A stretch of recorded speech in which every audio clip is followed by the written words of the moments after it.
তবে কি সংযুক্ত আরব আমিরাত, সৌদি, কাতার জড়িয়ে পড়বে সরাসরি যুদ্ধে? তাই যদি না হয় তবে কেন এই যুদ্ধের মধ্যে ইউক্রেনের সাথে তাদের ড্রোন উন্নয়নে চুক্তি করতে হলো? মধ্যপ্রাচ্যের যুদ্ধ 1 মাস পেরিয়ে দ্বিতীয় মাসে পড়েছে। আন্তর্জাতিক বিশ্লেষকেরা বলছেন মধ্যপ্রাচ্যের যুদ্ধ পড়তে যাচ্ছে নতুন একটি ফেজে।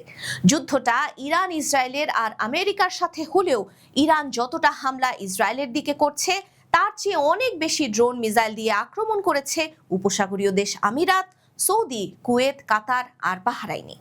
আর তাইতে প্রশ্ন উঠতেই পারে, ইরানের সাথে যুদ্ধে প্রতিপক্ষ আসলে কারা? কেনই বা ইরান 2500-এরও বেশি হামলা চালিয়েছে আমিরাতের দিকে? দ্বিতীয় ফেজে এই যুদ্ধ যে আরো জটিল পরিণতির দিকে যাচ্ছে তার ইঙ্গিত পাওয়া যায় নানান হুমকিতে। ইরান বলেছে তারা আরব দেশগুলিতে থাকা আমেরিকান ইউনিভার্সিটি, আমেরিকান কোম্পানি যেমন ফেসবুক, ইউটিউব এসব অফিস গুড়িয়ে দেবে।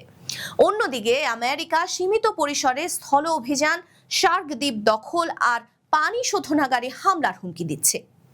পাশাপাশি প্রেসিডেন্ট ট্রাম্প এও বলেছেন হরমুজ প্রণালীর দখল না নিতে পারলেও 2 থেকে 3 সপ্তাহের মধ্যে যুদ্ধ থেকে সরে আসবে তারা। যুদ্ধের এই টান পরিস্থিতির মধ্যে ইউক্রেনের প্রেসিডেন্ট ভলোদিমির জেলেনস্কির সাথে আরব আমিরাত, সৌদি, কাতারের যৌথ নিরাপত্তা চুক্তি আরো বড় বিপদের ইঙ্গিত দিচ্ছে। ইরানের শাহেদ ড্রোন কাবু করে ফেলেছে পুরো উপসাগরীয় দেশগুলোর নিরাপত্তা ব্যবস্থাকে। তবে কি ইউক্রেনের ড্রোন প্রযুক্তি নিয়ে ইরানের বিরুদ্ধে পাল্টা হামলার প্রস্তুতি নিচ্ছে উপসাগরীয় দেশগুলো? হরমুজ প্রণালী বন্ধের কারণে এসব দেশগুলোর পেট্রোডলারের সাম্রাজ্য এখন হুমকির মুখে। সবচেয়ে ক্ষতির মুখে পড়েছে আরব আমিরাতের ব্যবসা, বাণিজ্য, নিরাপত্তা। তাই অর্থনীতি বাঁচাতে সরাসরি যুদ্ধে নেমে হলেও আরব আমিরাত চাইছে হরমুজ খুলে দিতে। মার্কিন গণমাধ্যম ওয়াল স্ট্রিট জার্নালের প্রতিবেদনে আশঙ্কা করা হচ্ছে ইরানের বিরুদ্ধে নেমে যেতে পারে খোদ আমিরাত। আর এমনটি হলে ইরানের সাথে যুদ্ধে এটি হবে সবচেয়ে বড় পরিবর্তন। তাছাড়া আমিরাতের ওপর ক্রমাগত ইরানের আক্রমণ এই যুদ্ধে আমিরাতের সরাসরি নেমে যাবার হুমকি তৈরি করছে। আর তেমনটি হলে বসে থাকবে না সৌদি আরব আর কাতারও। ইরানের ওপর তাদের মনোভাবও দিনকে দিন কঠিন হচ্ছে।